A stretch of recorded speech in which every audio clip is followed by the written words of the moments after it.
If all phases of the ceasefire agreement between Israel and Hamas are successfully implemented, the question of Gaza's future will loom large. While the U.S. wants to resettle the population to Egypt and Jordan, other nations are considering a reconstruction program estimated to cost more than $53 billion. Arab leaders have been meeting in Saudi Arabia to discuss plans for rebuilding while allowing people to remain in Gaza. Destruction is everywhere in Gaza City after a devastating 15-month war. Ibrahim Shamali has taken temporary refuge in this neighborhood with his family. The house in the east of Gaza City was completely destroyed. At the moment, there is only limited help to cope with the situation. I'm a resident of Shiai, and until now I haven't been able to return there. All our homes are demolished. So I came here to live, and there are no doors, no windows, no water, nothing. We are dying from the cold, from everything. Uncertainty looms large over Gaza's 2.3 million population, and people here feel they have little say in their future. U.S. President Donald Trump is pushing to, quote, relocate Gazans to Jordan, Egypt, and other countries. His controversial plan has been welcomed by the Israeli government and criticized by human rights experts and the UN, who say the move would amount to ethnic cleansing. To counter Trump's plan and enable Palestinians to stay in their territory, Egypt, Saudi Arabia, Jordan and other Arab countries are holding a summit on the future of Gaza and are working out details regarding its reconstruction. What also needs figuring out the role that Hamas will play. The priority for the Gazans we spoke to is staying put. Some people from Gaza City have been displaced to the south, while others have chosen to stay in the north. Despite everything that has happened in the war that they have experienced, they have refused to leave for other countries. God willing, Gaza will be rebuilt, and we will rebuild it despite Trump, Netanyahu, and all the supporters of the Israeli occupation. And Gaza will return more beautiful than it was. It's what many Gazans are hoping for. But any plans for the future depend on the crucial question whether the ceasefire agreement even makes it to the next stage. Well, journalist Karim El-Gawhary joins me now from Cairo. Karim, what are we hearing from those talks in Saudi Arabia? Yeah, the talks are finished now. They basically discussed an Egyptian proposal for the reconstruction of the Gaza Strip. It was a closed session. They called it an informal meeting, a meeting that is a preparation for like another Arab summit that is going to take place in Cairo on the 4th of March.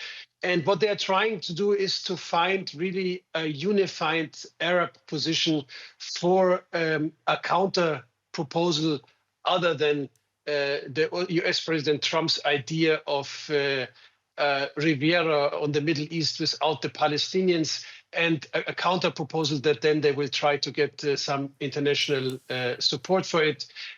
We understand there were some modifications to the original Egyptian proposal, and that there is right now a price tag on this reconstruction of about $50 billion. $50 billion. And do we know who would pay for that? What more do we know about these alternatives to the Trump plan? Yeah, well, I mean, the idea is that mainly the Gulf states will pay for that, but also they will try to get international funding for it, also hoping that the European Union will take part of it. The main idea is really, I mean, what we have is this Trump proposal of this Riviera at the Middle East, but without the Palestinians. It's an old dream of the extreme right in Israel to transfer the Palestinians to neighboring Arab countries. And Trump seems to have been taken on this idea to do the Gaza Strip without the Palestinians. That, of course, for the Arab states is not acceptable. They don't want to be part of a wider displacement scheme of the Palestinians. Egypt, especially, and Jordan cannot afford it to even show any complicity towards this from a domestically political perspective, because for them, of course, this amounts to ethnic cleansing, and they will not be able to support it. So they desperately right now try to come up with an alternative and their own plan in order to rebuild the Gaza Strip while the Palestinians are staying there. And as we understand it, Egypt has a plan that would allow reconstruction to take place with the Palestinians staying there. What more do we know? Well, what we know about the Egyptian plan, it's a plan for 3 to 5 years. They talk about 3 phases. In the first phase, what should happen is the removal of the rubble that will take at least 6 months, they say. In that time, they want to set up mobile homes and set up around these mobile homes vital infrastructure. They're talking about certain zones where they will set up these mobile homes. It's like basically containers for people to live in. Right now, we have on the Egyptian side 60,000 of these containers waiting to enter the Gaza Strip. Until now, they didn't get really the Israeli permission to enter. But it's kind of an idea to find a home for people, similar to, for example, what happened after the earthquake in Turkey. After that, they want to rebuild the infrastructure in the Gaza Strip and also hold an international conference where they talk more about how the reconstruction should really take place, who will finance it. And then the last phase, there will be the rebuilding of schools, hospitals, and home for people. Journalist Karim El-Gawhary with the latest from Cairo on these plans for rebuilding Gaza. Karim, thank you. You're welcome. Well, let's cross our fingers and hope that it does and look at what these plans might reveal. Madawi Al-Rasheed is a visiting professor at the Middle East Centre of the London School of Economics and Political Science. Welcome to DW, Professor. We heard from one of the interviewees in that report, no doors, no windows, no water, no nothing. Can you see Arab leaders coming up with a credible, funded plan to rebuild this territory? They will be trying today to come up with some kind of alternative plan to counter the eviction of the Gazan from their territory. However, I think they have 2 issues that can be problematic. The first one, and it is an obstacle, and that is whether Netanyahu will go ahead with the full ceasefire with a view from the Arab perspective to create a kind of permanent peace. Simply putting Arab and mainly Gulf money into Gaza to reconstruct what Israel has destroyed is a repetitive pattern now. And so without a long-term peace plan, it is short of solving the problem of the humanitarian crisis in Gaza.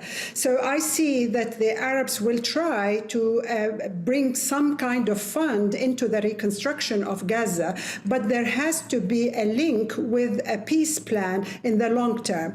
Gaza has been destroyed several times, and the Arab Gulf countries have reconstructed it in many ways, but then it faces the destruction again. So without reaching an agreement and a commitment with some kind of international guarantees, mainly the US, to guarantee that there will be a permanent peace, I see that this situation will just repeat itself in the foreseeable future. OK, so that's a big question, Mark, hanging over this. What of the people of Gaza themselves? Where do they figure in all this as the great powers discuss their future seemingly over their heads? Well, the other obstacle to achieving some kind of resolution to this is to include the Palestinians.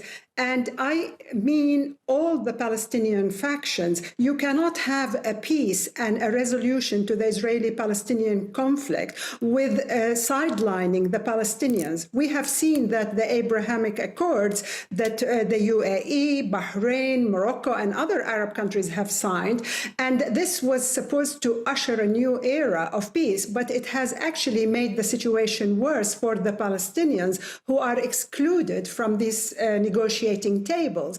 And without them being present and their views are taken into account, together with the factions that are present within the Palestinian communities in the West Bank and in Gaza, I don't see that there will be a future.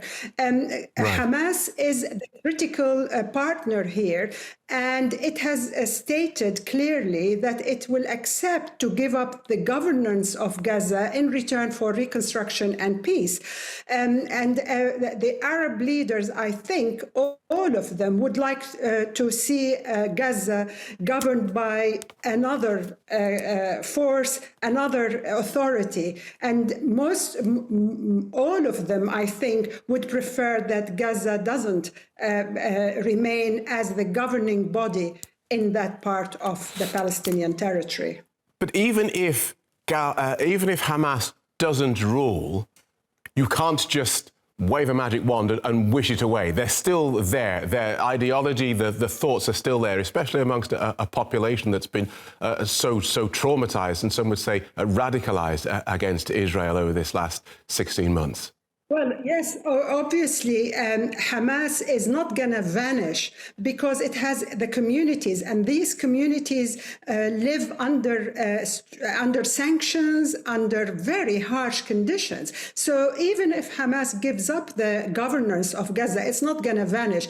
And the raison d'etre of Hamas is to liberate the territories that belong to it and respect the 1967 border and perhaps go back to the Arab Peace Initiative that started in 2002, and now we are in 2024, and there is no sign that Netanyahu or Israel in general will accept a Palestinian statehood and a sovereignty. So if you remove the conditions that sustain the presence of Hamas, the resistance to occupation, then Hamas will basically not go away. It will be a faction within the Palestinian factions. And if they have elections, it wins. But you have to remove the occupation. And this is the raison d'etre of Hamas. This is why Hamas persists in Gaza and also in the West Bank.